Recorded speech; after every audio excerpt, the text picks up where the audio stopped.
This video is brought to you by #Score Marketing Division Sufi Guidance Channel YouTube। मजाक कर रहा हूँ बाजी, बोले। पहले तो बहुत शुक्रिया करना है आपका, आपने जैसा बोला था वैसा ही हुआ। हाँ। मम्मी की तबीयत खराब थी, ब्लड कैंसर था, आपने बोला था बायोप्सी बिल्कुल अच्छी आएगी।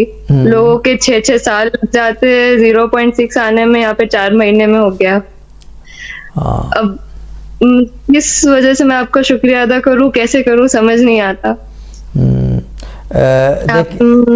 देखें इसके अंदर एक मैं बात बता दूं कि मैंने बोला तो था, ठीक है, कह के कराया है, एक चीज़ समझ में आ रही है, मगर आपने क्या किया है ये भी तो बता देना, क्यों मरवाएंगे आप, ठीक है ना, चौड़े में मरवा देंगे आप बिल्कुल। आपने क्या किया, पढ़ने को भी बताया ना आपको। जी, वो आपने बोला था यासीन विद मुबीन 2 दफा चल रही थी, आपने उस दिन बोला था स्पेशली 2 बार पढ़कर जाना, तो मैं पढ़कर गई थी और हॉस्पिटल में भी पढ़ लिया था। यहाँ से दूर है ना, तो सफर करके जाना पढ़ता है, तो वहाँ पर पढ़ लिया था। जी माशाल्लाह बहुत अच्छी है।